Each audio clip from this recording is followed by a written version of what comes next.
All hell is about to break loose with Hellboy joining the fight in Brawlhalla. With the event, we've also added a whole new Horde game mode, a new Hellboy theme map Apocalypse, bonus login gold, a UI takeover, and more. Introducing Hellboy as a epic crossover. Beasts of the Apocalypse or lawful King of England, his destiny awaits.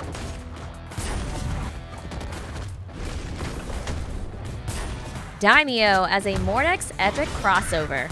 A curse or a powerful blessing?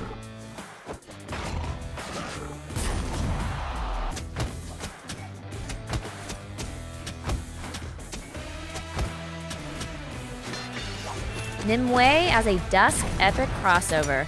This queen will create a new world.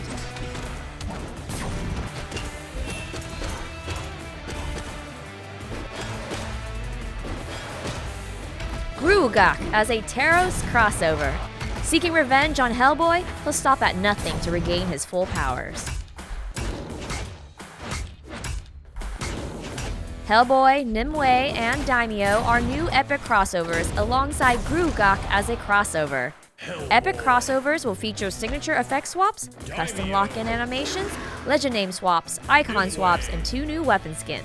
Gruagach will also feature a custom lock-in animation, legend name swap, icon swap, and 2 new weapon skins. In Brawlhalla, Hellboy, Nimue, Daimio, and Gruagach are alternate costumes for Frost, Dusk, Mordex, and Taros respectively, and will be staying in Brawlhalla after the event ends. We've also added a new Hellboy theme avatar, Crown of Flame, and a podium, Beasts of Apocalypse. We've updated the Brawl of the Week with a new game mode called Horde. Team up with 3 friends and defend the gates of the Great Hall against an army of demons. How many waves can you hold off? Do well enough and Gruagach might join the fight against you. Survive and defend as long as you can. We've made some game improvements, added a new test feature, and fixed a handful of bugs. Here are a few notes on them. We've revamped the training and replay UI as we continue to upgrade the quality of life in Brawlhalla. This includes updated HUD, UI art, and training and replay mode, adding a widget to count frames while frame stepping, and more. We've added a dust cloud for touching the wall to test features. We'd love to hear from you about any issues this may create or about adjustments to how it is implemented. We've added a few bug fixes, like the UI background not displaying properly moments after leaving a matchmaking queue from the pause menu on Nintendo Switch. Thor debuts on the Legend rotation. The new Legend rotation for this week also includes Cross, Mordex, Dusk, Taros, Cassidy, Asuri, and Mirage. Now let's check out the balance changes with Eric. Thanks, Winan. We've made adjustments to several signatures based on recent tournament performance and strengthened a few signatures whose force or speed was noticeably below other similar attacks. With the orb surfacing more and more in tournament play, we have shifted some force off of the recovery attack in favor of increased distance on use. This brings the knockout potential to a more appropriate level for its coverage, while also bringing the orb's vertical recovery distance a bit closer to other mid-range weapons. The final shot of Ada's side blasters now has a longer duration for greater consistency of knockback when catching opponents with any part of the attack. For Diana, we have reduced the amount of force on her neutral bow and unified the knockback applied to primary and secondary targets, bringing it in line with other anti-air signatures that spike their targets.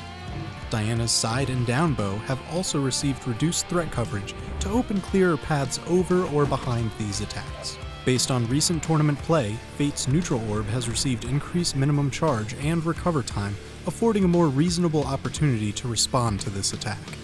The recover time on her down orb has also been increased for greater reward when properly evading it. The force on Isaiah's side cannon provided very little knockback compared to other options on both of his weapons, so we've increased it to better match the relative risk, even at low health ranges. Similarly, we have increased the force on Jiro's side sword, given its lengthy commitment on use. Mordex has received a number of changes to his kit based on top-level play, resulting in decreased force on his primary surprise attacks, the neutral scythe and down gauntlets. Those attacks have also received increases to recover time or minimum charge time respectively, allowing for greater opportunities to respond. His neutral gauntlets, on the other hand, has received a reduction in minimum charge time, not only for a quicker attack, but also allowing it to reach higher and farther forward on tap, as it lunges earlier in its backward arc. Rayman's neutral and side gauntlets, while sporting great range and reward when slightly charged, were previously too slow for their low range on tap. We've decreased the minimum charge for both, providing Rayman with quicker, strong hits at close range. Thanks for watching and enjoy the Hellboy Epic crossover. To see the complete patch notes, visit us at Brawlhalla.com.